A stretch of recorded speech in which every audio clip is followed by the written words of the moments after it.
6. Yeah, of the KREDYARD. I'm here with Jason 3D of the JASONS, and I got also a special guest. Jason 3D, thanks for coming on, man. No problem, man. No problem at all. Before we get into it, I figured we'll address the elephant in the room. Could you think you could guess the guy that's over the guest? Guess the guest? Can the guest guess the guest? Well, without the name? Well, I mean, it says Mike Volka directly underneath of him, but I could have told from the mask alone is Mike Volka's mask. I signed that personally, so I know. Anyway, as soon as we started this, I looked down there. I'm like, you know what? He's gonna know right away. So yeah, I said the same thing, dude. Good to see you, 3D. Yeah. Hey, so this is the very first Jason 3D interview. It's never been just me before, so should be interesting. Yeah, absolutely. It was good that. And I'm gonna have Mike coming in and out too with questions if he has any. So I'll do a little try this out, a little tag team interview. But that's what I want to do with you guys. I want to go through every individual Jason, and so this is really cool. Thank you for being on. I know that you and V are like the brains of the Jasons. You guys started it together. You guys came up with it together and all that. But my question for you is, I asked him too about how you got to guitar. But what drew you to the bass guitar? Was it something you listened to as a kid, or?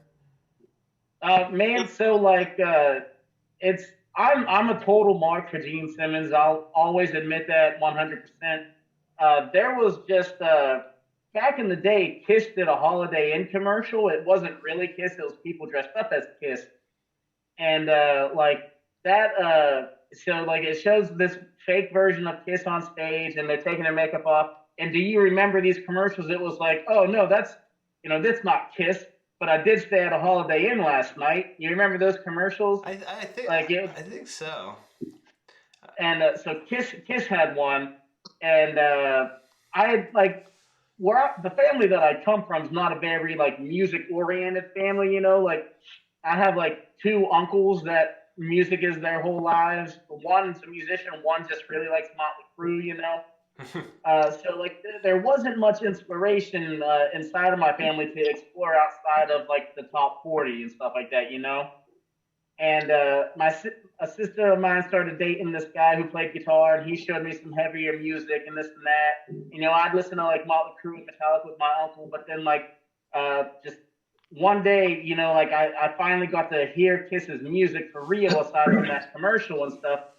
And like it was like, I don't know, the moment I saw Gene, it was like, that's what I want to be. I want to be the bass player. I want to be, the guy holding it down, the guy that, might not necessarily be the best, but like, he's like, look at me, there's just something about that always attracted to me. And like, it's not even just in like Kiss, it's outside of that, like Animal from Twisted Sister, same way. He's just a badass.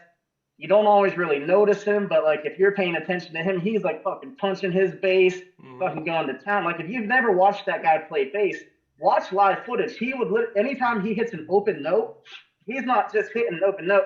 He literally punches the neck to ring out the oak. Yeah, and so like and like that's the kind of stuff that I like. Like don't get me wrong, I'd love to do all the, but that's just ain't in my books, Yeah. No, me as well. I understand that completely. That's what made me sure. I mean, I got guitars behind me, but there's a bass over yonder. But that's what same thing. It's kind of like I agree with that. It holds it all together, and that's what it's like. It's like you're out there, but you're out there, but you're. I don't know how to say it. For me, I like the bass because you're out there on the stage, or you're out there for the band, but you're also kind of in the back, keeping it all together. For me, so that's. Yeah, sound-wise, for sure. Brings the sexy to the stage. Absolutely, yeah. That's why I couldn't do it. And that's the thing. Like, I might not be the most technical bass player out there, but I never I never want to be Judas Priest's bass player. You know what I mean? Like that guy literally hid behind everyone. Yeah. And even if I'm not doing the most technical thing, or even now that I'm much fatter than I used to be, I can't bust out as many good dance moves as I used to. But like I still like look at me. I'm on stage too. I understand, the bass is the background and all this stuff, but like all the people that I've idolized were very much On the front men. Yeah, in the front, yeah. And so like Totally. I'm doing my best Gene Simmons and Kip Winger up there, with the bass. Kip Winger. I agree with that. More like Cliff Burton. No, man. You know what? People can strike me down for this, but I never really got the hype of Cliff Burton. Like, he's an amazing bass player. I'll never deny that. Mm-hmm. But like, I like Metallica's hits and all that, but I've never been a diehard Metallica. And like, I've always hated that. His bass tone, like it sounds like a duck, like barking on his bass or something like that. And I get you on that. Like, I got to see Cliff play in '86. Oh shit! And it was actually Metallica opening up for Ozzy. Oh, nice. And I've told Derek this story before, but I got to see where you're going with that. Yeah. Nobody needs to be a Les Claypool for. I don't know. When did you? Now, don't give me. Oh, sorry. No, go on. Oh no, you're good. I do love a lot of my runs, it's the very same. It's within the whole, what is it, that C major scale or something like that. Because I really love Motown bass lines and like that old country do do do do do do. Yeah. Yeah. You do that. Blood in the Streets too, right at the end. Yeah. And so all that is, that line on. I pretty much do the same run, just slightly modified every time. Mm-hmm. But all I'm doing is, I'm hitting my 3 root and then doing a 2 and a 5. So just doing a little, instead of like a 3, 2, 4, 5, 2, 3, 5. Instead of doing the full major scale, I'm just cutting out 2 or 3 notes and making it my own. I'm not a music scholar, so I don't know if that's called something. But yeah, that's what a lot of my. Yeah, I like it. Like Steve Harris, you stay in your 4 square and you know what you like, Exactly. I mean, I've been playing guitar for 36 years, but I've recently picked up the bass and the drums, so I'm trying to, but I know what you're talking about, 3D, just that 1, 3, boom, boom, boom, boom, boom, boom, that Motown shit. Yeah. So when did you decide that was going to be you for bass? Was that before the Jasons, or when you wanted to go for everything? It's the only instrument I know how to play. Okay. I can do bar chords on a guitar, but like I end up hitting every string and it just sounds like a bad player on Guitar Hero. You know what I'm saying? Yeah. And like I can play a beat or 2 on drums. I've always been curious in the other instruments, but I'm also an extremely lazy person, and so I just never really sat down. But like I've really taken my bass playing to that's the life to live, my friend. That's the life to live. But yeah, so like I do incorporate like guitar style of playing with like chords and all that in my non-Jasons related music. I've just always wanted to play bass. Bass has always drawn me in. So that's how it all started. Was I was playing bass in another band. I met V through another band, and like I just hit him up one day and I was like, yo, we need to hang out and jam sometime. And he was like, yo, coincidentally, I just started a band, and if you're willing to wear Converse and a leather jacket with a hockey mask, you're in. And I was like, well, I already wear a mask because I'm ugly as fuck, so hell yeah, I'm down to do it. Oh, hells no, you are not. You are big sexy. You're gonna make me blush with the mask on. That's what V was telling me the last episode was he had a love for Kiss when he was younger, and then he said that you brought that back for him. When that was because like I just went through the whole, I'm a Mark thing. I have a huge collection in my other side of the corner. All that stuff that you saw in the Christmas special, like that's all my stuff, all that shit on the wall and everything. Yeah. Okay. Yeah. And so that was kind of the thing. Like when I was younger, the only punk rock that I really knew was like I said, I come from a small town where top 40 is everything, and like I got into metal and like hair metal and stuff like that, and that's kind of where my thing was. Like I love Blitzkrieg Bop and I Want to Be Sedated. But other than that, I never really listened to the Ramones outside of it. Like I heard other songs, of course, through the grapevine. Mm-hmm. But I knew like Rancid. I heard some No Effects, Misfits. I liked Misfits pretty big when I was a teenager, and like all of the bands like that, like Blink-182 and bands like that, I knew. But it was like when I met V, he was like, "Yo, you need to listen to the Riverdales. You need to listen to Screeching Weasel. You need to listen to the Huntingtons. You need to listen to Queers."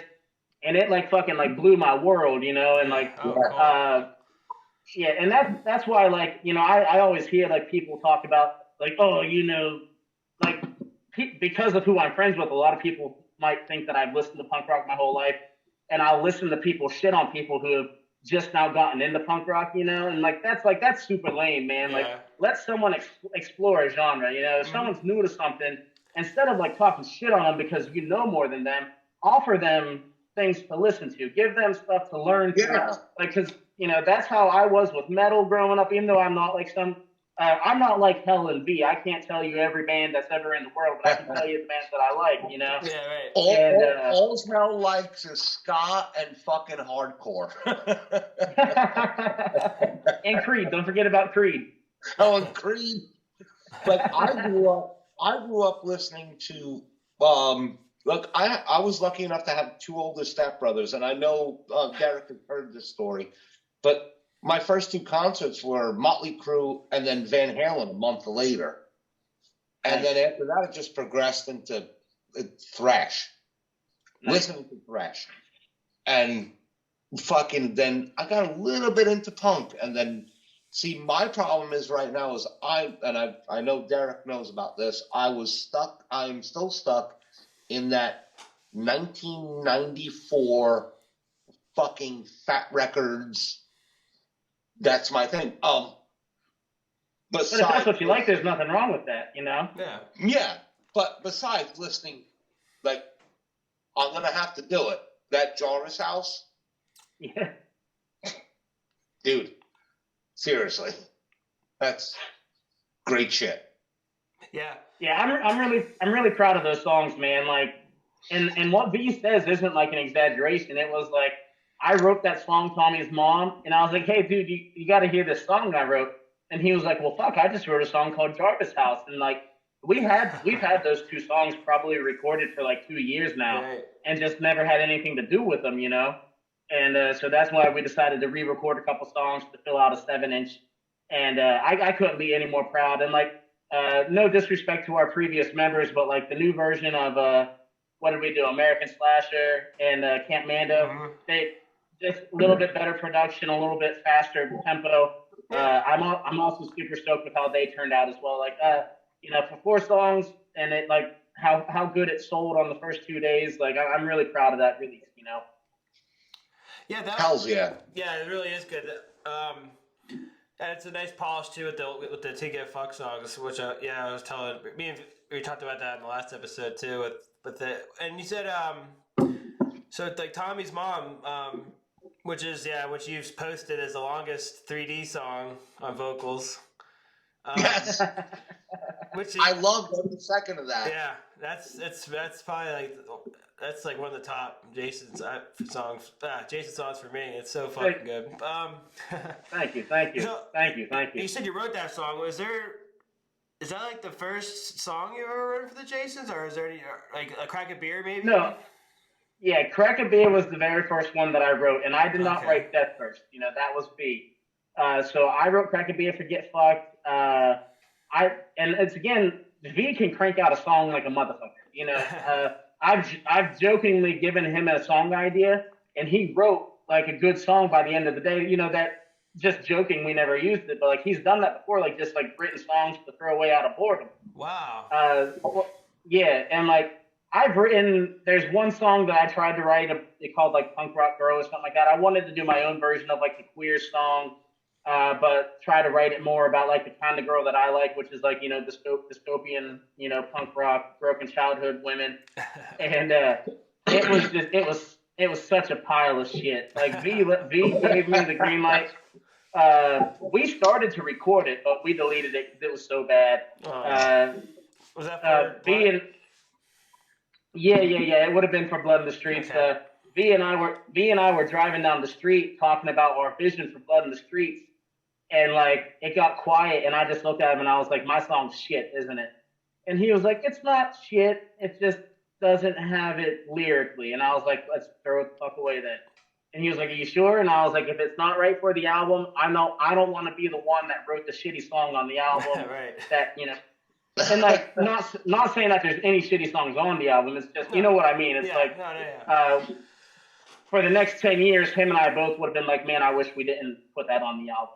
So we had our producer just fucking scrap it, toss it in the trash, and but that's I think that's a good thing that we were able to do. Like some people would have been really butthurt by that.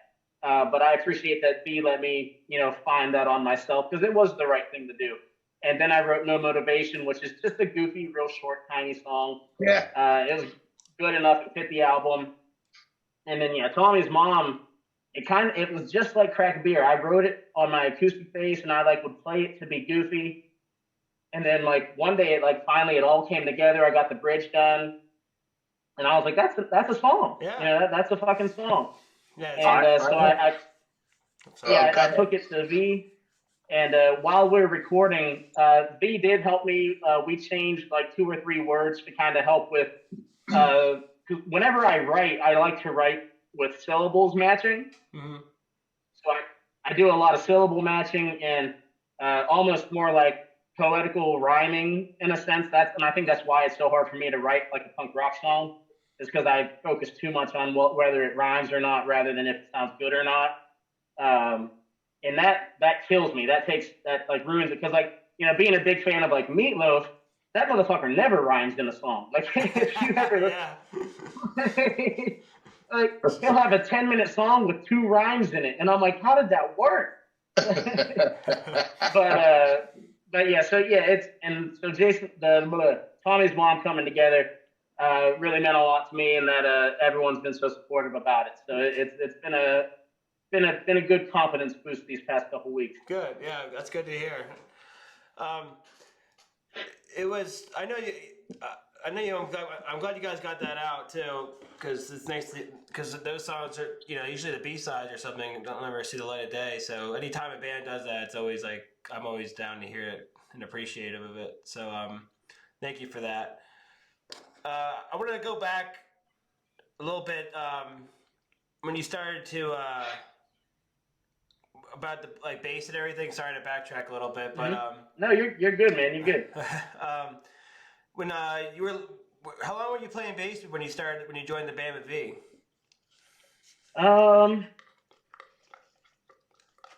So I think I got my first bass whenever I was about 14, 15, something like that.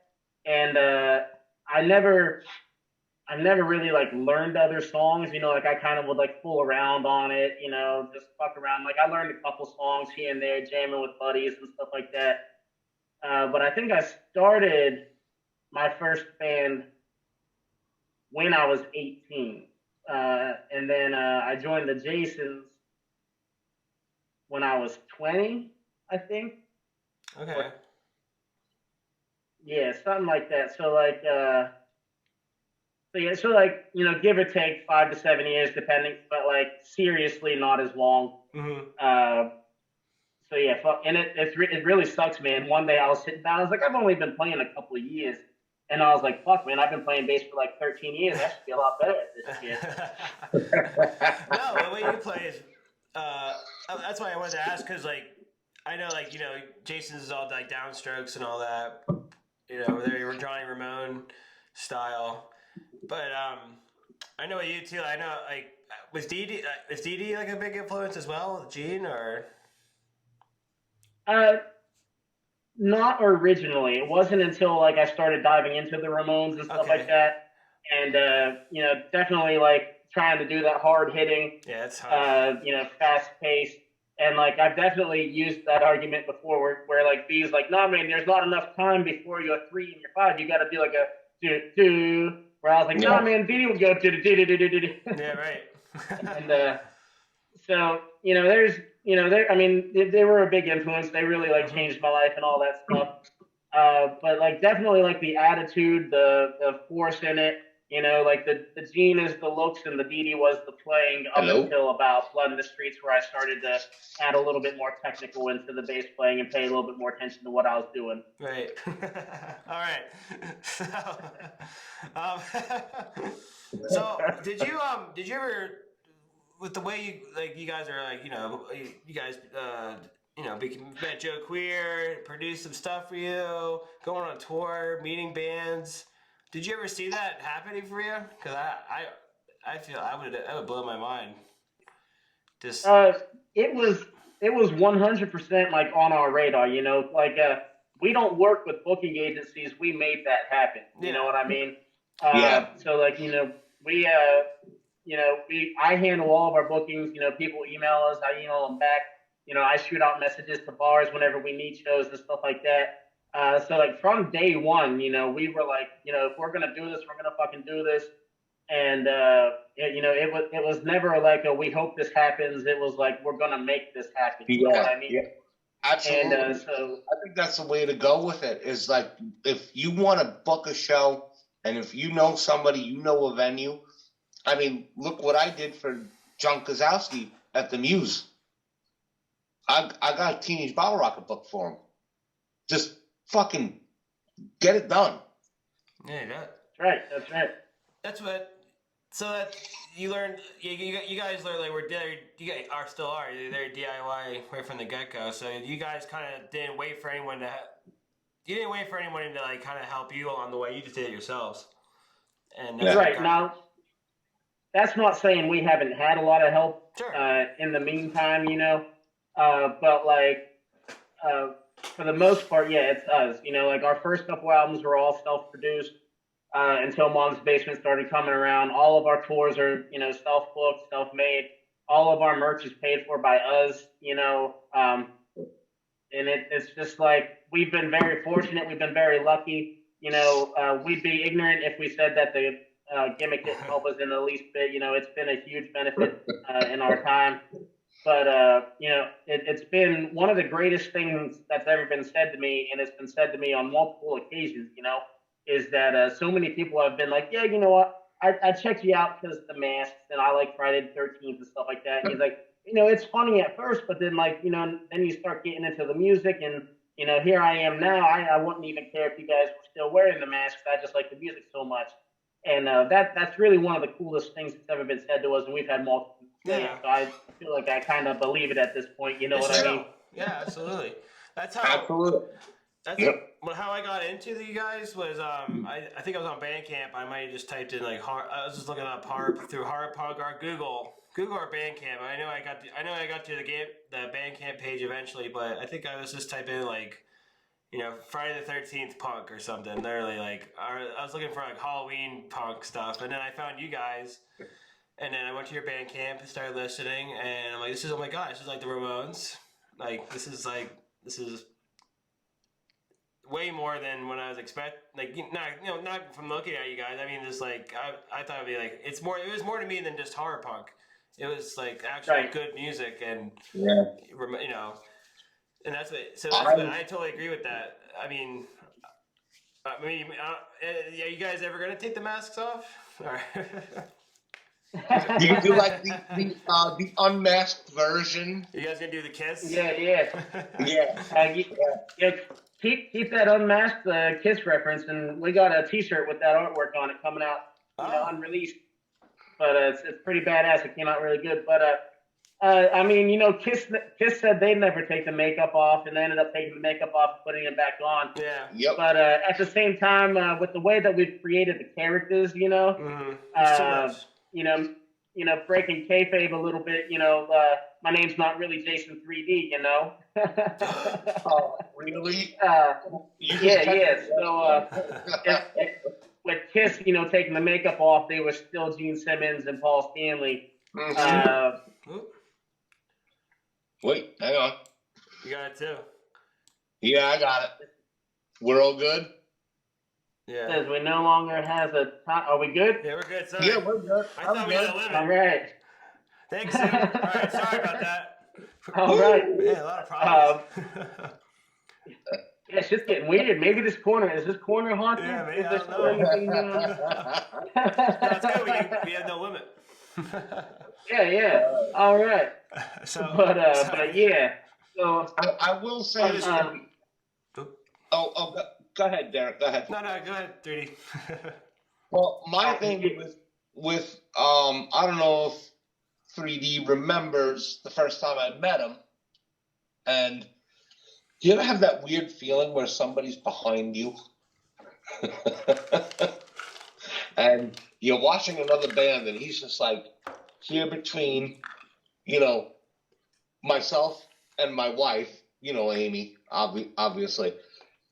And I honestly didn't hear of you guys. I've heard of you guys, but I didn't see you live until that point when you guys opened for TBR. And that was just like, excuse me, boom, done. Love you fucking guys. I'm totally blowing smoke up your ass. yeah, Amy has an awesome photo from that show. Yes. A good friend of mine drove down with us to that show to like help us out and to see TBR. And it's funny, Amy took a selfie, and it's just me, Amy, and I think you're in that picture too. But you can also see my other friend in the background just like staring off, and it's pretty funny. That show was fucking badass. That show was badass. I honestly think the last good picture you took was with you with your finger in my nose. You know, I'm going to give somebody a staff infection someday, man. I do that to everyone. Like, there's so many times people... I honestly, like, I can just say so many good things about you guys, and, you know, DYI, do it. I don't know. I'm just going nowhere right now. Yeah, that's great. No, it's a big part of the Jasons. That's what another thing I learned. You learn that really quick if you dive into bands like most people, like I do, and everyone that likes you guys do. And I know everyone's big fans of music, and that's very apparent right away that you guys are very DIY right off the rip. And the videos are just hilarious on your YouTube page.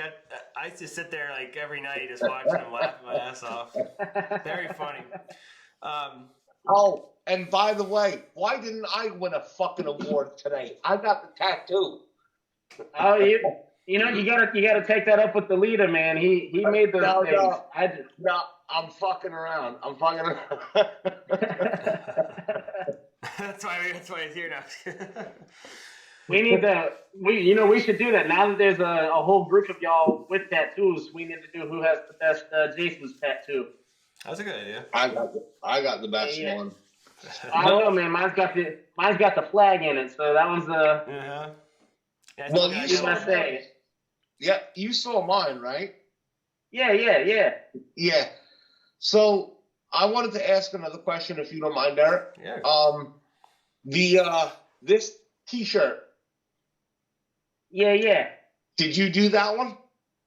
I've done every Jason's T-shirt except for the one that has Jason smoking a cigarette, and the one that the Rag Picker merch Sunday shit show. Those are the only two Jason's related T-shirts that I have not designed. Okay. All right. So I have the Sunday morning shit show one, but this one I didn't even realize what was on the back.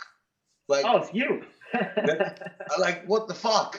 It's literally a picture of me and my wife, and she's got a fucking phone between her tits. You know, me of all people actually didn't recognize that. Wait, Mike, do you mind showing in the back? Oh yeah, absolutely. Hang on, let me get all my shit off. I really just wanted that photo was actually taken at the show that he's talking about. That was at that Teenage Bottle Rocket show. That Teenage Bottle Rocket show. Yeah. All right. Let me see if I can get it might be. Yeah. Can you see it or not? Yeah, I can see it. Yep, that's at the Melody Inn in Indianapolis, Indiana. Yeah. Yep. Yeah. Wow. That's cool. Like, that's a show that you booked probably, right? And then and you made the shirt. That is a game. Well, no, that was that was the Melody Inn reached out to us about that one. We became real good friends with Rich, Okay. and all that stuff. Yeah. Yeah. So Yeah. we've reached a comfortable spot where like there's a lot of people reaching out to us for shows rather than us reaching out, and that's why we feel comfortable, asking. For several years we made no money doing any of this, and like we still don't make money, but we're not at least losing money. Right. No, yeah. You see a big difference from that. Yeah, and that's what we tell every band that ever asks us for advice, which is unusually pretty often. Just because we're a bunch of dorks in masks, so giving people life advice just feels like wrong. But every band that asks us for advice, I always tell them the same thing. Like, a lot of bands play their hometown over and over again and never leave. Mm-hmm. And you're never gonna break out of that if you don't break out of that. So we got lucky. We had that small boost of internet fame from that "Gonna Kill That Girl" video, and that had promoters start to reach out to us. And so we'd have a show 9 hours away. We would drive there, get paid $20, drive home. And eventually I was like, okay, so if that's on Saturday, maybe we can do Pittsburgh on Friday or Baltimore Sunday, or this or that. And that's when you start reaching out, you start kind of getting things. And don't get me wrong, we still do a lot of door splits. We don't like to do them, but sometimes if you have a long drive and you need something in the break, you got to take what you got to take. But yeah, like there's a lot of bands that like they'll be a band for a month and think they deserve $300, and it's like that's just not how it works, man. You got to put in your dues, like you got to put in the work. If you're not bringing a crowd, then people aren't going to pay you. Mm-hmm. And nowadays, especially, it's so hard to bring a crowd. Right. And so that's also the same thing too. Like if you're going to ask us to drive 9 hours, you better be prepared to give us $500 to $600 to pay for gas, because gas ain't cheap. No. Man. No. Especially now. Yeah. I remember the last show that I saw you guys at. What was that? The Mom's Basement. I have it hanging over here. The Mom's Basement Records thing. And oh yeah, the brass rail. Yeah, you guys had to like wait till V got off for work and then just haul ass there. Like that's been our whole life, man. For the first 6 years of the band, V worked at 8 a.m. Sunday morning. So we would drive 7 hours to a show, go on at midnight, get home at 6 a.m., and then V would go to work at 8 a.m. Wow. And I know you guys always stay at like Jake's house or whatnot, but I always offer you guys a place here whenever you guys are in Fort Wayne. For sure. You guys know that. You guys are family. Hey, same with Pennsylvania too. It's not too bad for you, but if you ever do. Yeah, we're very much we just kind of chill with the people and everything. Most of the times we just drive home, even from Fort Wayne and Indianapolis. If he's in a good mood, we just drive home. Nice. Yeah. Yeah. That's got to be a fucking haul. I honestly, I cannot make the New Year's Eve show, and I am a little. I can't do it. Amy's got to work late, and then by the time we would get down there, that's like 2.5 hours away from us. Right. So, which really sucks. So what I'm going to say to you is, need another Fort Wayne show coming up. Yeah. Hey, dude, we love Indiana. We tell everyone who asks us where our favorite shows are, it's always Indiana. That's our home away from home. I got to meet like Pat Termite and who were the other guys?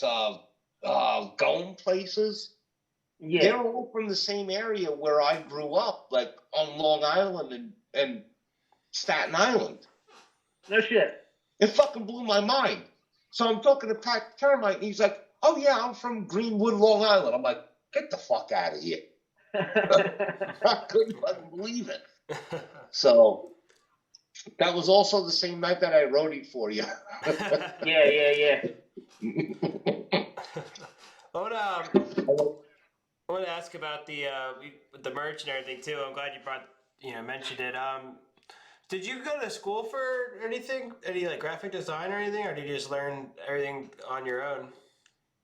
No, I just I've always done art to some degree. I'm not the best with pencils and all that stuff, but like I fuck around with pens and stuff like that. Yeah. And when I was in technical school, a buddy of mine got a pirated version of Photoshop and gave it to me. Mm-hmm.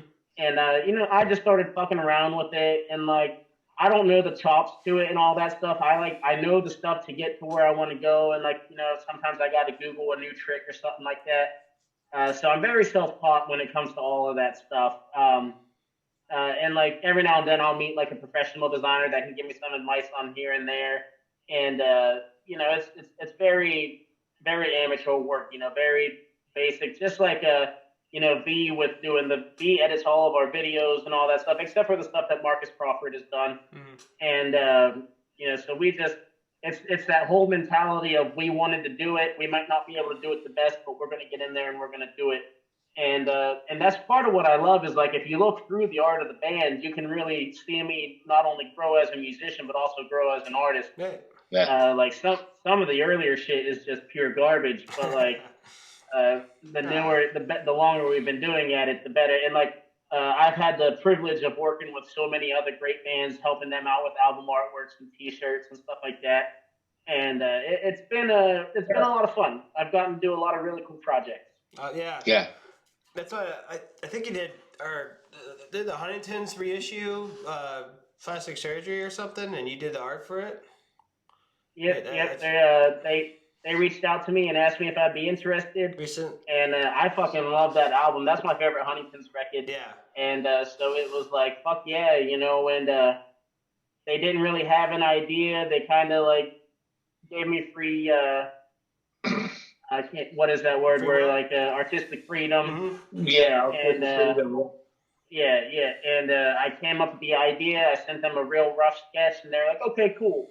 And I just kind of dove into it, and I thought it came out real good. I'm real proud of that album cover. Like same with the Jarvis House cover, the Huntington's cover, and the Covert Flops new record. Real proud of all three of those covers right there. You totally smashed it on all three. Mm-hmm. I'm telling you, I'm hands down. Yeah, if I ever and Cliffy Huntington, I would suck his fucking dick. You'd have to get V off of it first, my friend. He's on his tail, man. That's so cool. I might have to contact you for if I ever have a band or something. Yeah. Do you do commissions or anything, or? I do. I've slowed down over the last year or two. Just haven't with all the pandemic shit and everything. I ended up working throughout all of that and like just finding the will and the drive to push as hard as I used to. I'm to the point now where I get home from my regular job and I just want to sit on the couch and fart all night. I don't want to do anything else. And eat mozzarella sticks. That's right. I got high cholesterol. I got to stop with that. But I can't quit mozzarella sticks, man. That's like telling a Christian not to go to church anymore. Dude, I'm telling you right now, in my freezer in the other garage, I have a box of 40 of them. And I have to, I didn't even make my own marinara this time. I just went out and bought the squeezy bottle. And I was just like, yeah. Well, you guys have like several kids, right? Like 4 or something like that?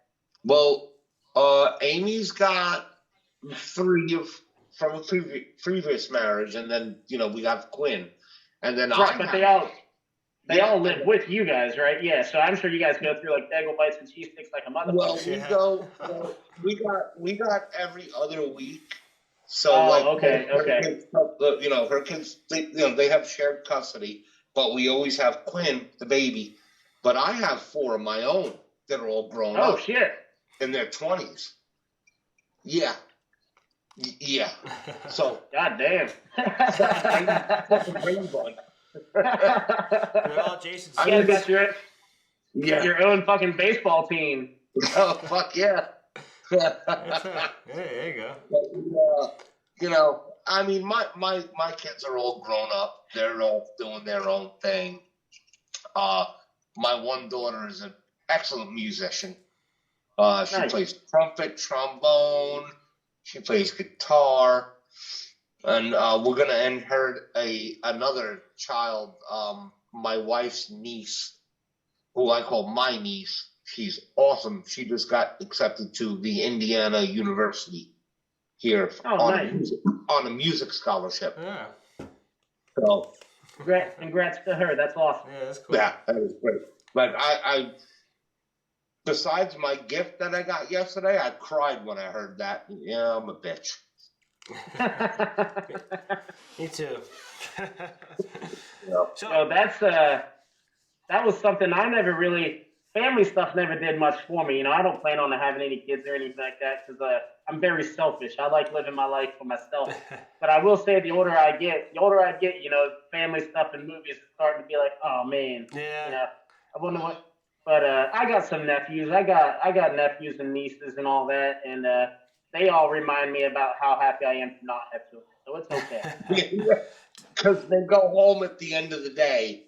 Because my thing with like when me and Amy first got together, I told her, I was like, I don't want any more kids. My kids are all grown up.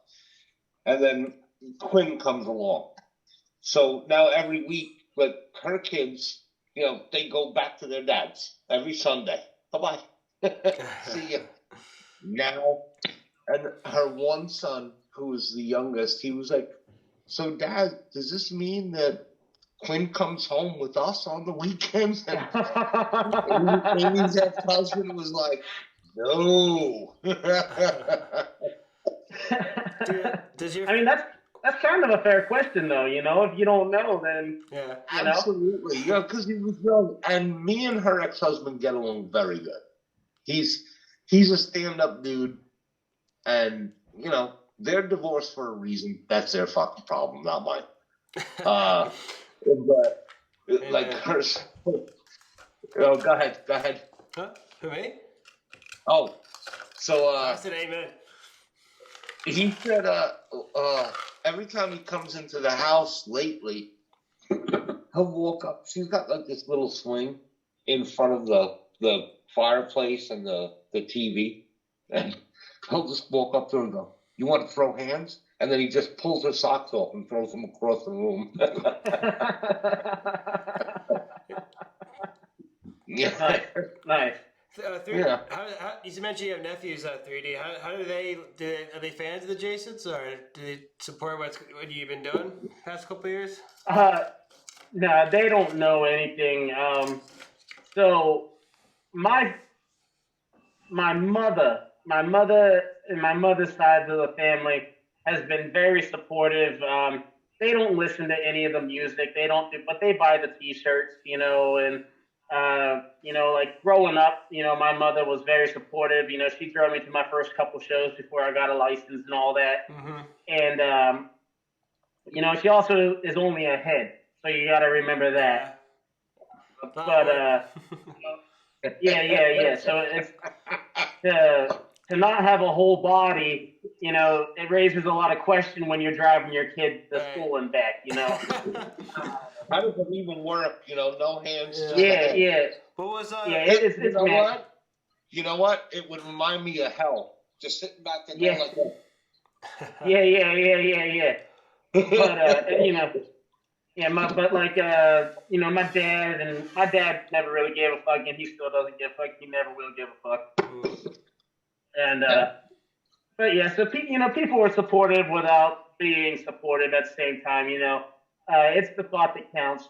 But yeah, no one close to me is like a fan of the band per se. Okay. I've always been like the black sheep in some degree. Like I talked earlier about my one uncle who played music and all that. Mhm. He's always been very supportive. He's come to a few shows and stuff like that. I know this is all kind of breaking kayfabe and all that, but we've never really been good at that, anyways. Yeah. But he comes out and all that stuff. But yeah, so it's I come from a top 40 country loving family. Yeah. So with a few exceptions, for the most part, I'm the black sheep. I, and like also, the last 9 years of my life, uh, every weekend, every minute of time off was almost all dedicated to this band. Right. So I've missed out on a lot. So like that's what was that? Huh? Oh, there's something weird going on, man. Did you hear something? Who's answering that? Huh? Yeah, I heard someone. There's something weird going on. Did you hear something too? I did. I knew I'm not crazy. Yeah. What the fuck? And there we go. I'm frozen again. No, that's there's someone's trying to hack into my. Yeah. Or it's probably like one of those Zoom things, like back when the pandemic started. Like it'd be, private Zoom calls, and some guy would just come in and throw his clothes off or something. That's what's probably happening. Yo, we had that happen. We did a Jason's and Huntington's live stream. We did a 4-way conversation on Facebook, and we put out the link for anyone to join into the Zoom.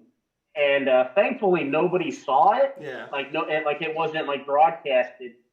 But somebody got into the Zoom chat and just started like dropping hard R's, like like N-word, N-word, N-word, over and over and over and over again, and like it was, we just had to shut it down. We were like, what do we even do here? Like, where did this guy come from? Yeah.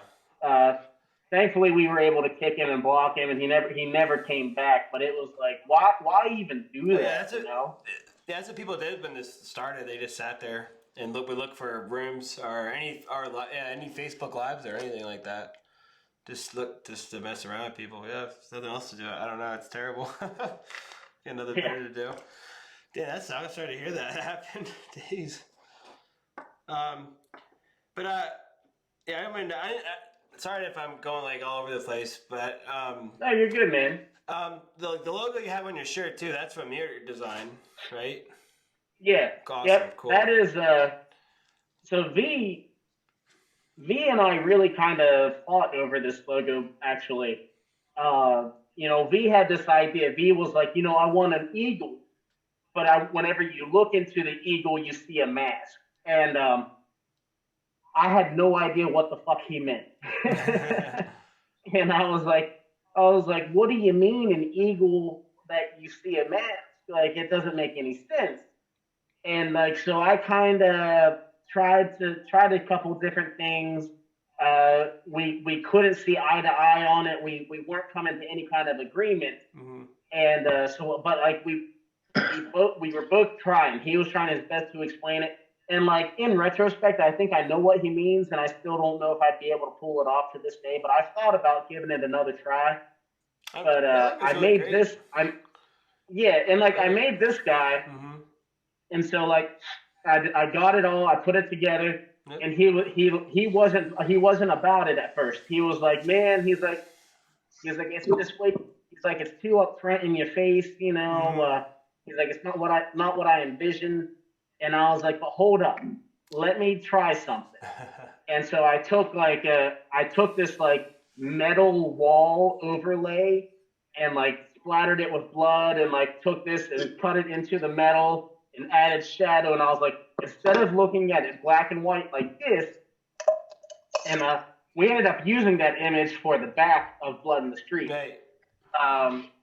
And I was like, look at this image. Don't look at this one. Look at it like this. And he was like, okay, fuck. That's the one that we need. Cool. And and like now the dude's got it tattooed on his entire shoulder. Yep. I got it. Mike's got it. Like 6 or 7 other people got it. Mm-hmm. And that's one of the coolest feelings is to like, this is our, Ramon's Eagle. This is our Misfit Skull.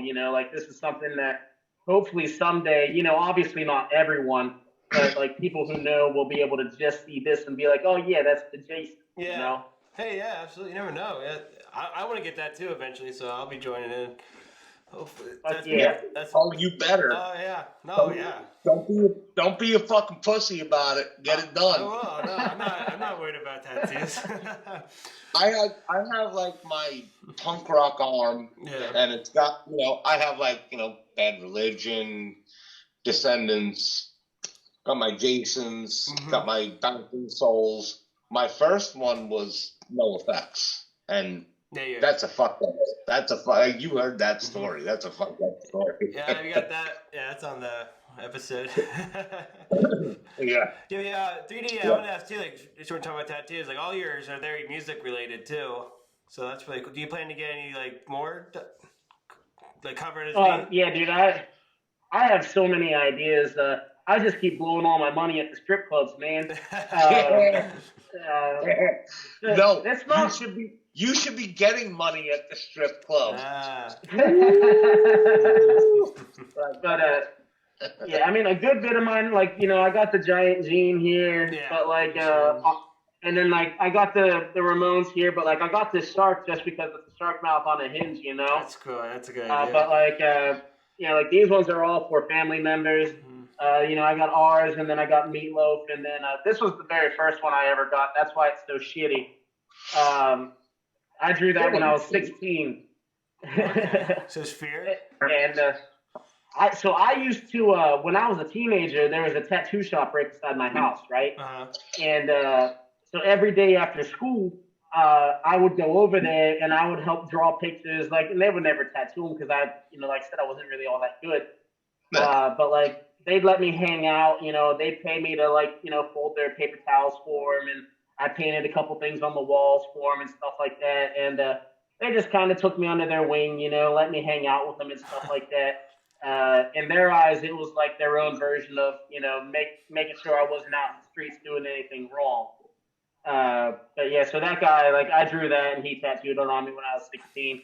And I don't regret it. No. It's just life has changed. Yeah, I hear you. Oh. I got a couple on my legs. I got a G.G. Allen tattoo on my leg, and then cool. The Return of the Living Dead Part 1 and Part 3. I got Julie and Trash, and then I got just a random monkey on my other leg.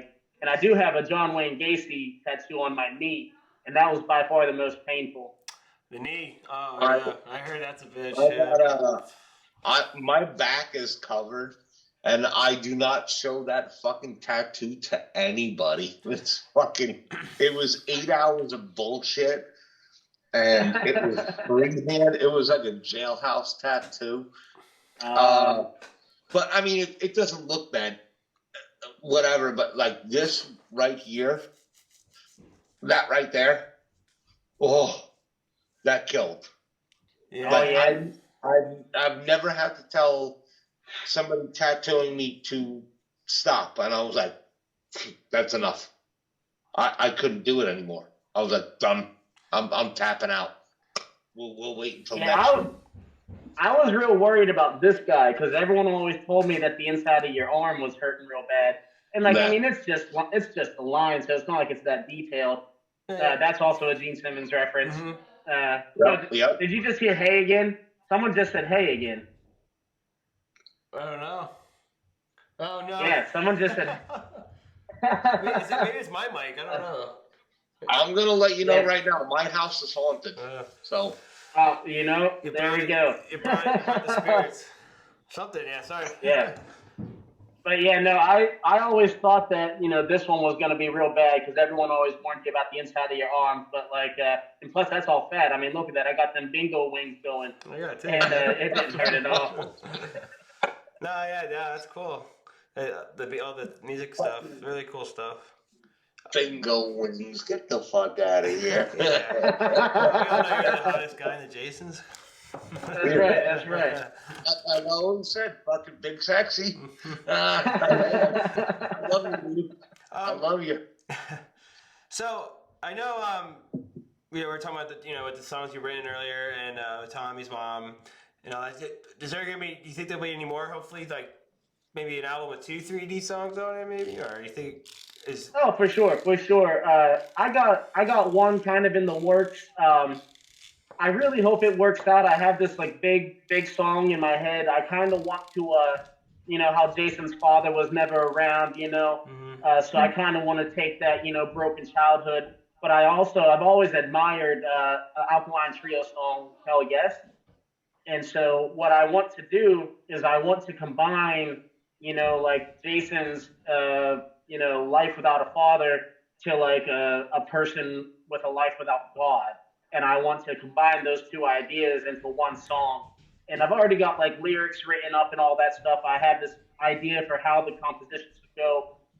So I just kind of had to sit down with V in Hollywood and work out the solos and all that stuff because like in my head, the biggest problem, aside from like lyrical issues and stuff like that, I can hear everything in my head, but I can't get that out. You know what I mean? Like in the way that V can like compose something like the Jarvis House, the way he has that big outro and intro and spoken word, like I hear stuff like that, but then when I go to try to do it, I can't find the proper notes and flow and stuff like that. And but I have all that for this song that I'm working on, and it'll be a good fit for our next album. I don't know how much B has talked about. I don't know.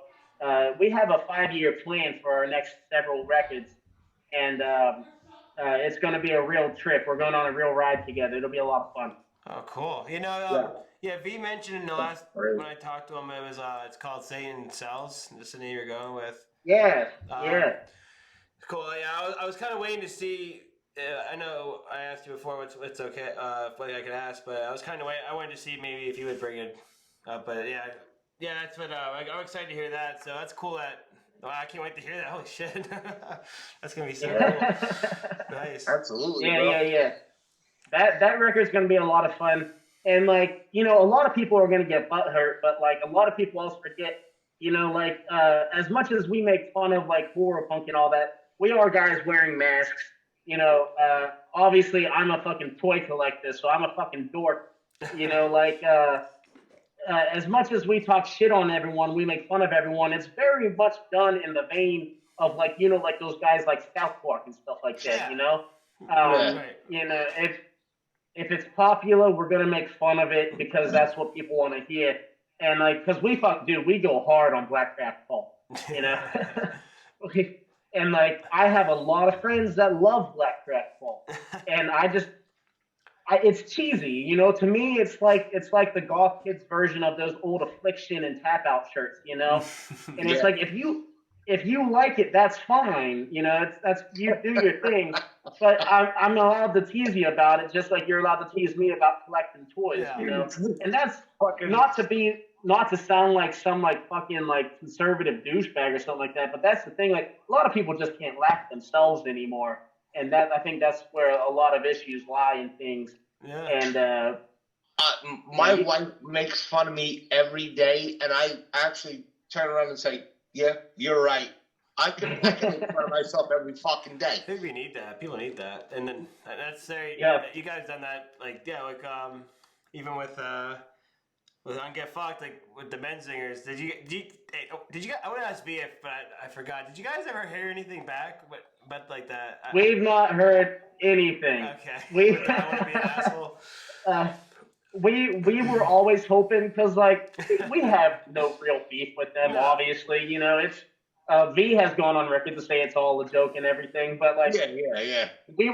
We were hoping at least to get like an Instagram response or something, but like we've heard that they like know about it, but like maybe they don't give a fuck or something like that. It'd be fun for us to all like hang out sometime and like maybe shoot some kind of content to post online, like us finally clashing. That would be the real dream come true. Yeah. But yeah, no, we've tried to like call them out publicly and all that, and I just don't think they have any interest of dealing with us. I think that's hilarious. Like I love them. Yeah. Guys, like when I first heard that song, and I'm like, no bands are doing that. That's fun. Yeah. Yeah. And it's like I think Fat Wreck is aware of us. They know who we are. Like they've because like I won't go into details, but we've pissed people off, and like some like advisor from Fat Wreck was like, do we need to take care of this kind of thing? And it was like, no, it was a joke. It was a joke. Like, don't worry about it. Yeah. But it's like, what are they gonna do? They don't fucking run us.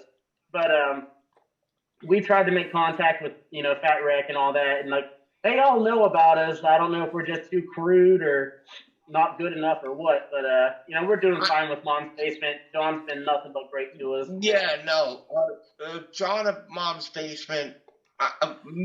For me, Fat Records. Yeah, I've been listening to all that shit since I was a teenager, and now you're coming into this shit. I think they do take care of their like the people that are on their label, but fuck that shit. You guys don't do that shit. Yeah, you guys will do things, and people like I don't know if you guys get that, but people are usually quick to be like, "This isn't funny," or like they're like, "You stop doing this now," or whatever. It's like, why? What we need is a video of 3D sticking his foot right up fucking V's ass.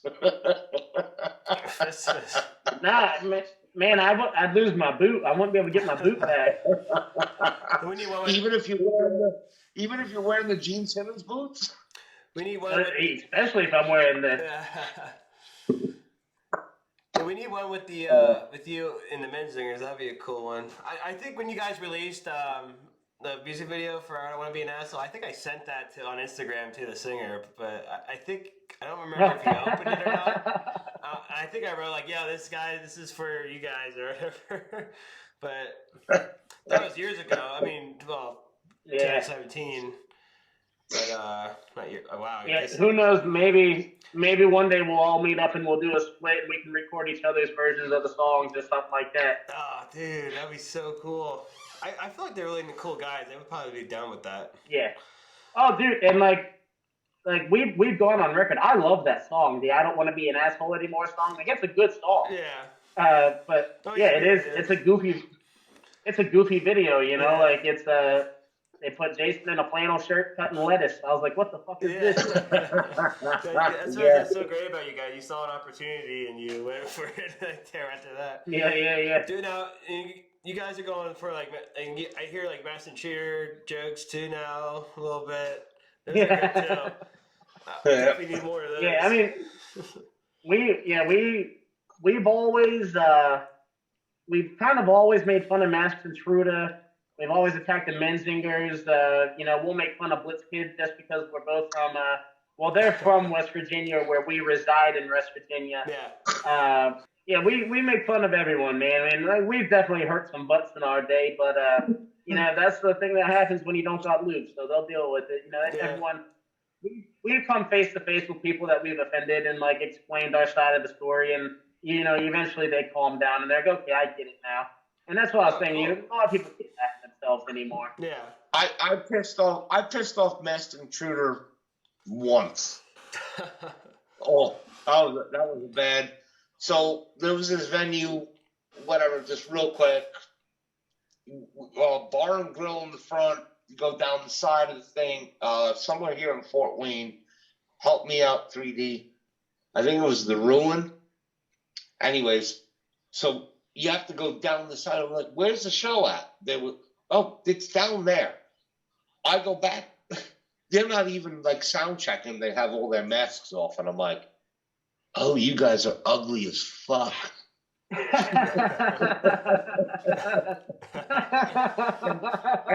the only cool dude out of that whole group was that fucking guy that does The Officer Bradford.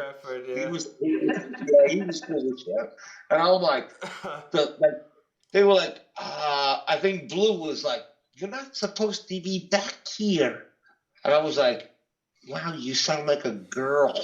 Oh, man. We're starting. I can't believe. Would you guys ever play a show of Masked Intruder? I feel like it would work. I don't know. Oh, for sure. I think it would work. Yeah, really for sure. well. That would be kind of cool. That's what I was saying. Like, as much as we make fun of everyone, we would definitely play with Masked Intruder. Otherwise, how are we going to stop the rumor that we are Masked Intruder? Yeah, you're right. Yeah, well, I heard. I remember like reading that that rumor and stuff, and I'd be thinking, why does it make sense? Why is it? But it doesn't make sense. But it doesn't make sense. I don't know. I'm gonna have to say they do put on a half decent show. They do. I've seen For them. sure. Yeah, Not as good as the dude, Jasons. I saw them open for Me First in the Gimme Gimmes, and it was a good time. Cool. Wow. Yeah. Yeah. I mean, it can't be any worse than you having to sit in a fucking van listening to fucking ska all night.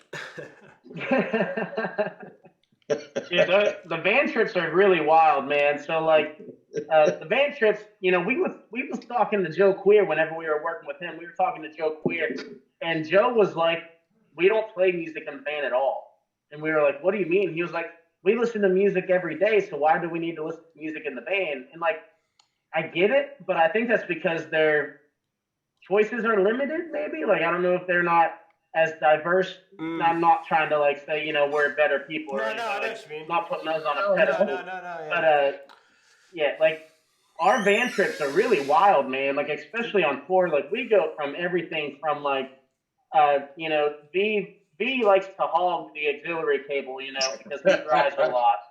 And so he's playing his like Norwegian black metal opera, and then I'll get on there and I'll start blaring Kiss and Meatloaf, and I'll even start throwing in some country, and then Hell will get a hold of it and throw in a bunch of ska and hardcore. He's like ska, hardcore, all NYHC. He's like, Hell's taste. Fucking Holly will get the hold of that thing though, and we're listening to fucking Lady Gaga and Adele. So like it's like what V was saying on the shit show. Like we all come from very different musical interests, and it comes together, and it makes the band that much better because of it. Mm-hmm. Absolutely. That's what makes you guys. I think that's what makes you guys. But I said earlier, like you guys are more than just. Even V said in the last episode, you guys are more than just like horror punk or like Ramones core. I feel like there's actual music to it. There's songs to it, and it's fun. Mm-hmm. And bottom line too, it's fun. It's just I always have a good time listen to the Jasons or going to see them. Luckily, I got to see you guys last weekend, so that was really fun. Yeah, that show was really cool. That Lancaster one, it was kind of weird because of the way they cut the venue in half, which I get. That was strange, but it was fun. I had a good time. I built that foot switch to give us the fog machines, so that was the first time I got to use that live. Yeah, I wanted to ask you about that. Yeah, so are you like experienced in dabbling with that stuff? Like when you because you guys are there. No, not at all. Wow. Okay. Cool. So if you look at my rig, how this fit, like, so all the lights that I have, they're connected to AC light, house plugins, and then I have extension cords with foot switches, and so that's how I control our lights from the stage. And then for the fog machines, they come with a wireless clicker, and so I bought like a tool shed, foot switch for like power drills and stuff like that. And I cut it apart and ripped it off, and I put that switch inside of it, and then using Gorilla Glue, Q-tips, and electric tape, I built like a fake finger. So whenever I step on the switch, that fake finger hits the button, and then boom, there you go. That's fucking awesome.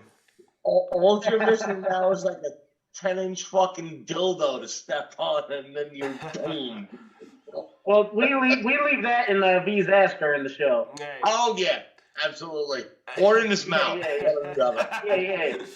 So now, did you ever play there before though? To tell us, that was my first time I was there at the Lancaster show. Was that? We played the Chameleon Lounge last time we played Lancaster. Yeah. I think that's gone now. Oh, okay. Unfortunately. That was a cool venue. Yeah, it was. Shame.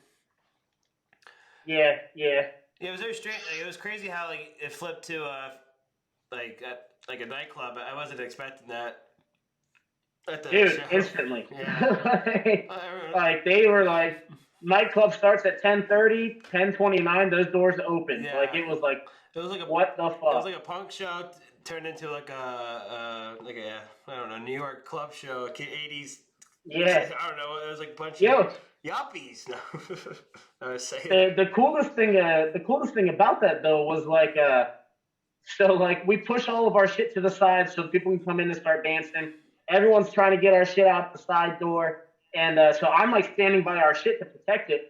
This guy comes over. He's holding a drink. He's just kind of like experiencing, all these people, Yeah. and he keeps looking at me, and like I could tell he kind of wanted to talk to me, but he wasn't saying anything. But then he looks over and he goes, "Yo, those t-shirts?" And I was like, "Yeah." And he was like, "Are you selling those?" And I was like, "Yeah." And he was like, "You got a large?" And I was like, "Yeah." And he was like, "All right, I'm gonna buy one." I was like, "Okay." He bought it then? He bought a fucking No, t-shirt, that's fucking and I was like, awesome. "Yeah, dude, it was so rad." I was like, "Hey, dude, like we're on Spotify, Amazon, everything. Check us out now that you got a t-shirt." Have you ever had anything like that before? Yeah. Yeah. So, Like playing conventions and all that stuff. People won't know who we are, and we've had people not know that we're a band. They'll just think that we're doing like a parody or something like that, and like it has Jason on it. yeah. So, not everyone gets the joke, but There you go. yeah, we've had instances like that where people were just like, "Oh yeah, I saw Jason, I bought it," whatever. That's so cool. But I didn't even see that. yeah.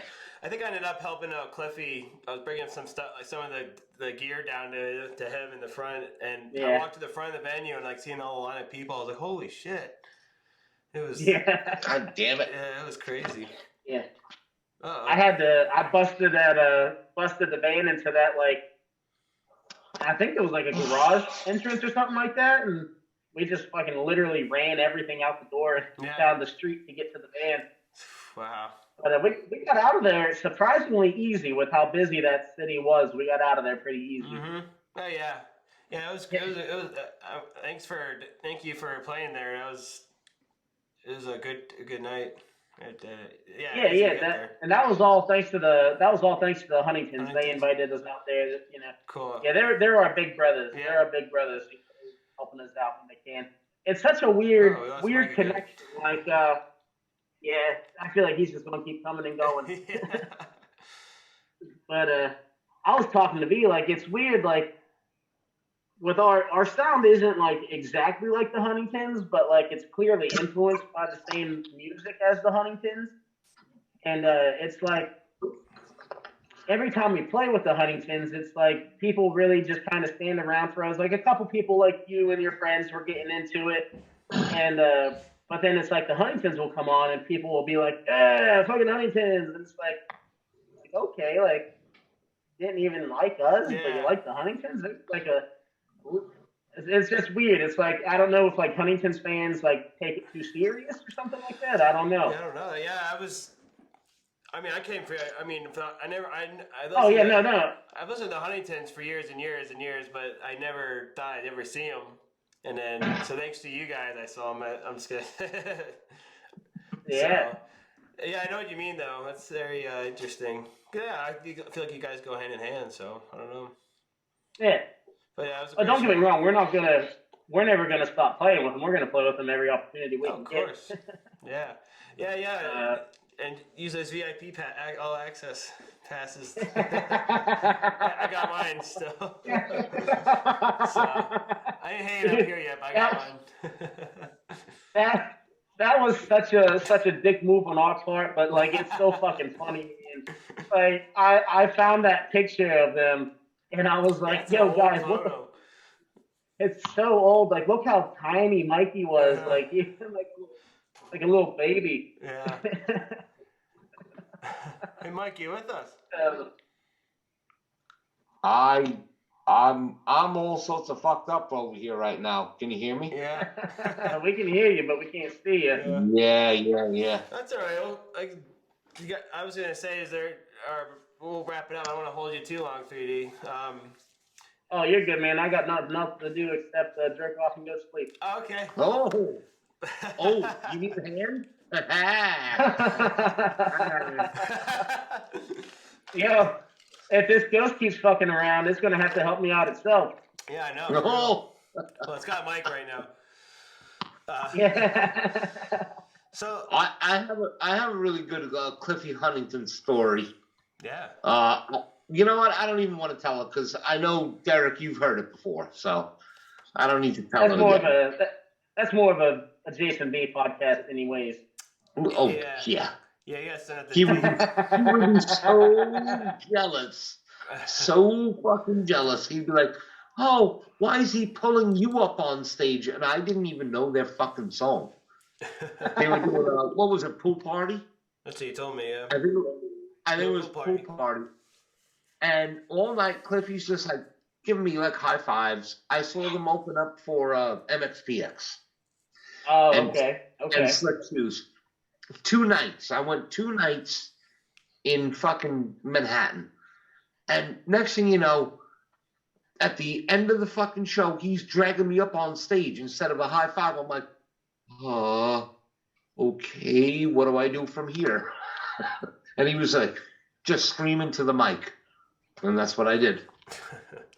Do you ever go, back in the day, we used to jokingly go, no poop on me tonight.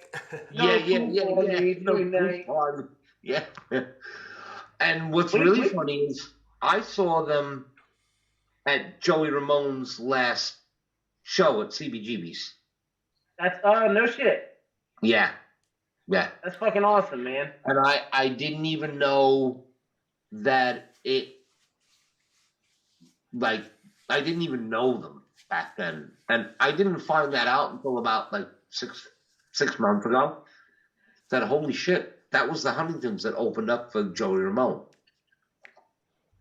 Yeah, was that where they won the contest and like they got to play with Joey Ramone and stuff? Yep.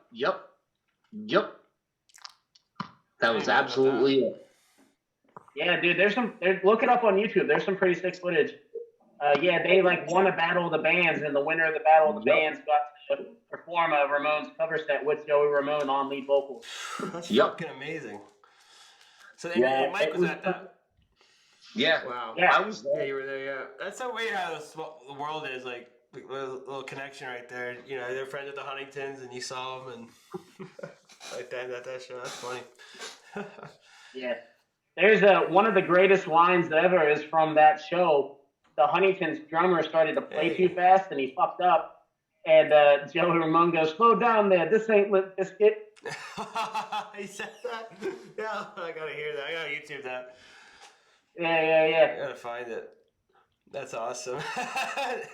That would blow my mind hearing Joey say that.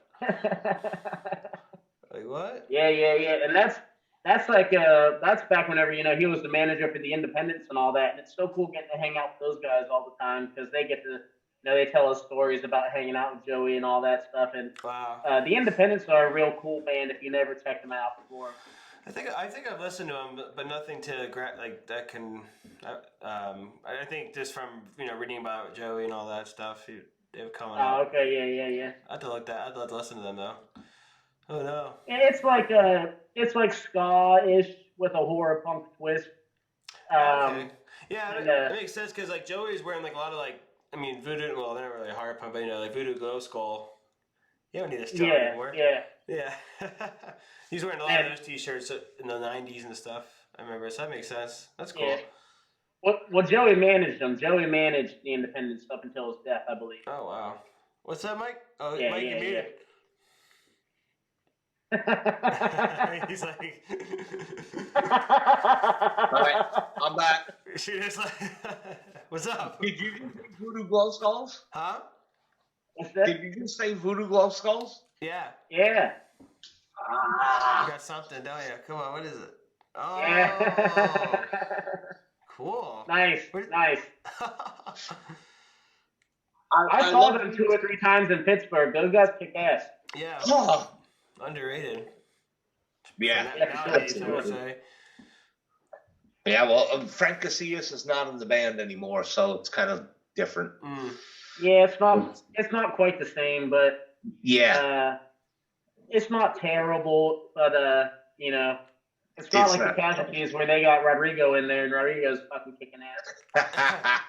Yeah, no, Rodrigo, he's good. Don't get me wrong. Like, praise Frank Casillas. I talk to him all the time. Yeah. But He just wanted to go do his own thing. I mean, you got to picture that band, they were all brothers. So I thought they kicked him out because he was a Trumper or something like that. no, they just did not. From what I heard from Frank, and we don't need to put this stuff up on the KREDYARD. It was family oriented. Okay. Like somebody's taking care of the mom and somebody else isn't, so there was like a lot of okay. I'll edit that. yeah. So we're gonna delete that part of it because I don't need that out on there. Yeah, okay. But Right. it's none of my business. We should probably cut out the stuff about Fat Mike wearing a dress too. Fuck that, Mike. As much as I love Fat Records bullshit, They're gonna come for us in the tour bus, man. They're gonna shoot us in the van or something. fucking shit back here. Yeah. Mike's keeping Fat Mike in business. Yeah, right. Yo, did you see that picture? They posted a picture. Teenage Bottle Rocket was picking up a bunch of records from the Fat Wreck headquarters. Yeah. And like their floor was all tore up, and like all the comments were just like, "Why don't you guys fix your fucking floor?" At the Fat Wreck. I have a couple of friends that live out there, and obviously that company was started by him and his ex-wife, and now they just have like a distribution center, and they have their little minions that run fucking records across the street to ship out. I mean, literally, I ordered the new Teenage Bottle Rocket in August, and I just got it like a week ago. Oh wow! Like, was it a pre-order though? Yeah, it was a pre-order. Yeah. Yeah. Oh well, then yeah. Yeah. Oh. I mean, how did you guys get that Jarvis House 7-inch press so quick? Oh yeah. It was not quick at all, man. We sent that out 9 months ago. Really? Oh yeah. So with COVID and all that, a lot of factories shut down or limited their work, and then oddly enough, Adele actually put a huge damper on the vinyl world because Adele got 2 million vinyls made, and it shut down everything. Mm-hmm. And then so that put a backlog on everything. We were looking at minimum, like the fastest you'd get your records was 6 months if you were lucky. And then it kept getting pushed back, 6 months turned into 7 months, turned into 8 months.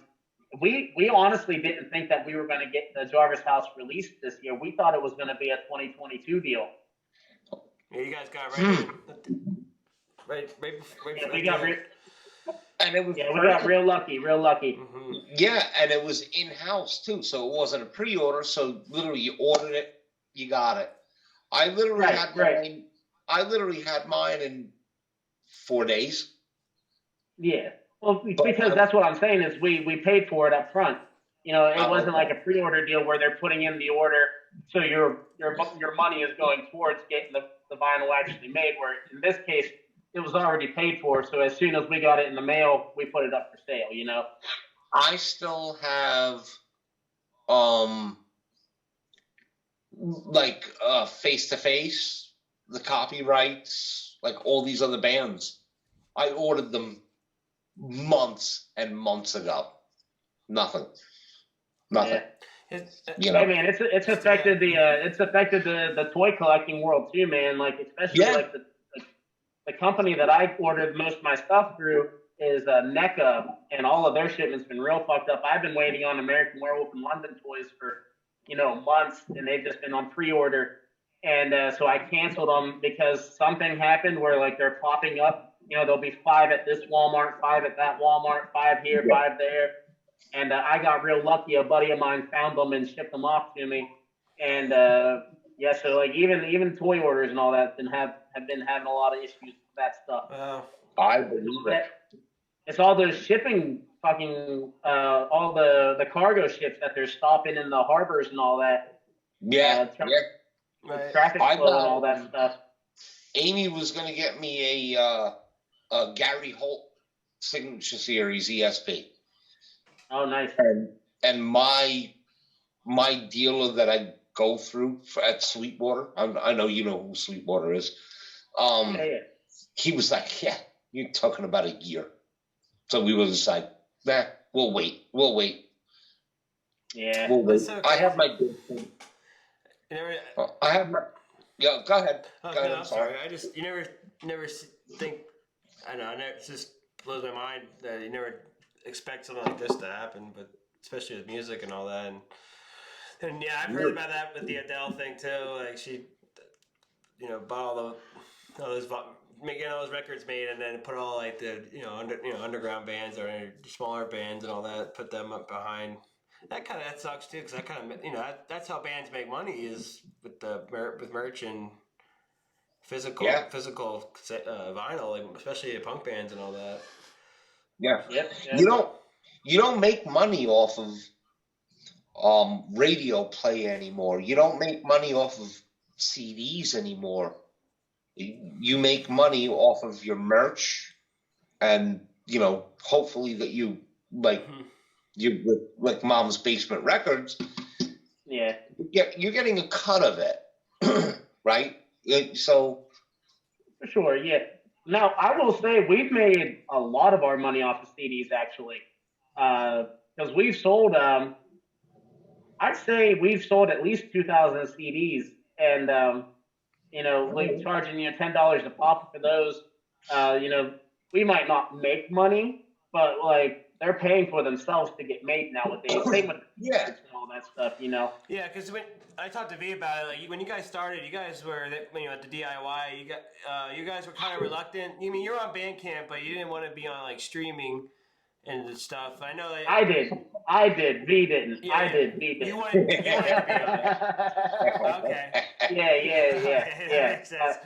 That's what V was very against it. Yeah. He and I completely understand and I agree. We survived off of our CD sales, so we couldn't afford to lose those sales. But like him and I were talking one day, and I was like, dude, you and I are literally having a conversation about what we're both listening to on Spotify right now. And like I had like 3 people message me and be like, man, I love you guys, but like I don't have a CD player in my car. I can't listen to you guys all the time. Mm-hmm. And so like I was very adamant. I was like, listen, man, like we should really get on Spotify. Like I really think it would be very important. Like you found a lot of bands that you like. I found bands that I like. It's shitty. We don't get paid what we deserve, but like I think it's worth at least getting onto. And he was against it, and then he thought about it for about a week or two, and then I think he like saw Chuck D, and Chuck D said to do it. So it was fuck what 3D said. Chuck D said to do it. So let's Chuck D, where are you? I think he mentioned. I think he did mention Chuck D. I talked to him. Yeah, I heard about that. So, yeah, I heard that one. Too. He saw Chuck D, and it changed his life, man. But yeah, I think it's helped a lot, especially now. Now with this last year and everything too, and it's a good thing you guys are on streaming. For sure. Because like the show I went to last week, I took I took 3 of my coworkers, well 2 of them, and then a friend. I brought a friend. They're my friends too, but yeah, like and I'm like, oh, just look up maybe I don't know how to ask him. Maybe not anymore after the show. No, I was kidding. Yeah, right. Like, dude, what the fuck are you doing now? Have they ever heard of the Jasons before or no? Yes, because I wouldn't stop talking about them like years ago, and then they finally this time around they actually looked them up now on Spotify and everything, and then even I have other coworkers at work. They're like, oh yeah, just listen to the Jarvis House.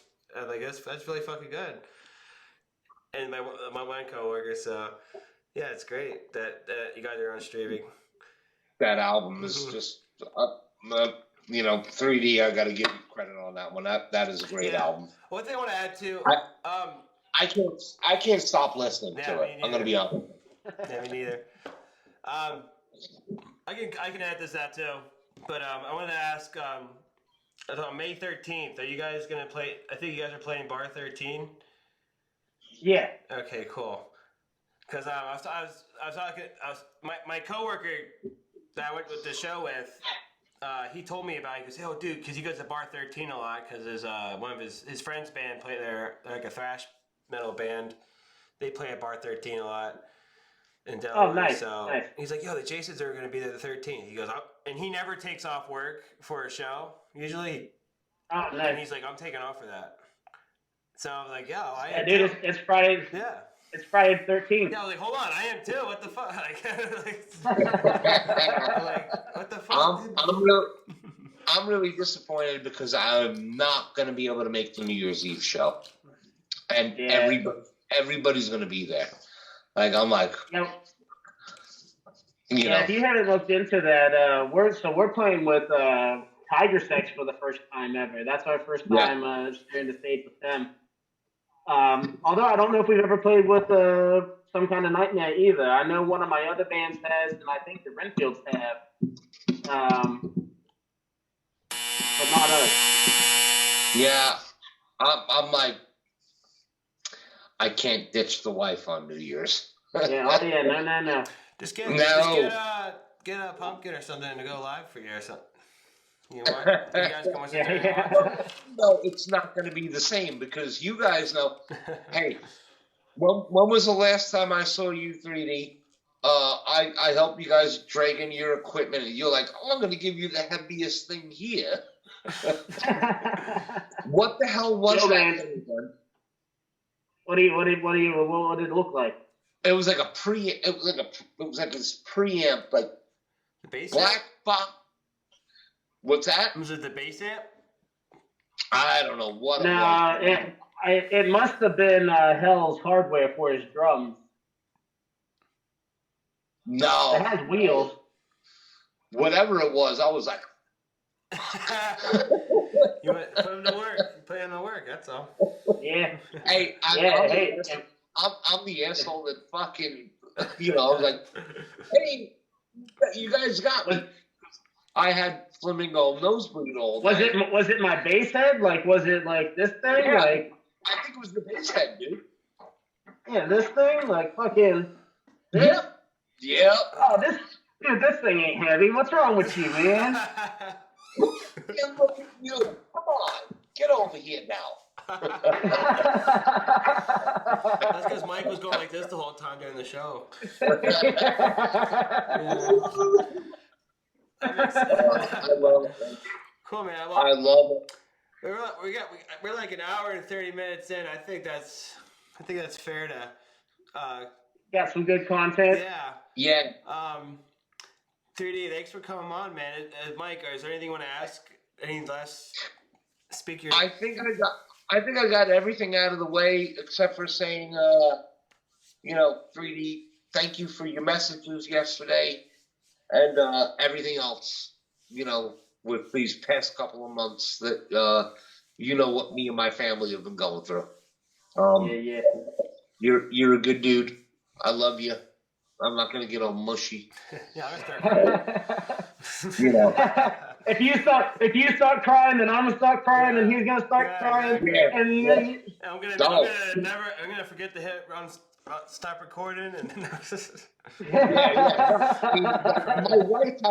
My wife had me crying all day yesterday. She got me tickets to go see the Packers. Mm-hmm. Yeah. I'm like, that's like my mom and sister's dream show. They love that shit. Unrelated. I had to walk out of the room because obviously Amy's dad is gone. Amy's aunt is gone. So her mom is up in Maine. So it was just me, Amy, kids, her brother and his family. And when I opened that up, I was just like, oh. I had to walk out of the room. It was like it was like being told I was going to be in a video and I couldn't make it. And you know what I'm talking about there, 3D. Yeah, man. Well, thank you for chatting with us. It's No been problem, awesome, man. 3D. Thanks for having me. Yeah, do you got anything else lined up too for the year? Like, I know Saints. I can't. I'm not gonna ask you about the album. I know you guys haven't gotten any. Yeah. Wayne. Yeah, for We got a couple shows lined up. Like you said, we got May 13th. We got like March 19th in BC with Blank 77. Oh right. We have a big tour that we can't announce yet, and if COVID fucking takes it away from me, there might not be any more 3D in this world. I hear you. Fucking so we can't announce that yet, Right. but like we got some shit booked. We got some shit cooking that hopefully does pretty well. We got a show in February in Knoxville, Tennessee, I believe. Yeah, we got some shit though. We got some stuff. Not a ton, because people are still, we're still kind of easing back into life with the pandemic still lingering and all that stuff. Right. But we're not to be preachy and all that, but we're all vaccinated and all that stuff. Just doing what we have to do so that Me too. we can still continue to have fun. I did it too. Yeah. I did it too. All politics and everything aside, it's not a matter of Trump or Biden or the government controlling us. It's like I want to have fun. I want to have fun with my friends. If I have to fucking do it, I'll do it. Yeah, Whatever. I was very leery about it at first, and I'm still not pro one way or the other. But like, let's just fucking do what we have to do. Like, let's just live, right? It sucks. It fucking sucks. But me and Amy were kind of like we weren't on the fence about it. We were just sitting on our hands, and then we were like, "Fuck it, let's just get it done." So I think like 3 weeks ago, we just got our second shot. Done. Okay. I want to go have fun again. I want to be able to be on the stage and grab your ass. Like when you're playing that bass, I just want to be like, "Oh, give me all that." Yeah. Yeah. All right, cool. Yeah. Well, Mike Furnace. Yeah. So that's gonna be his fate. I guess that's just gonna be his wave goodbye.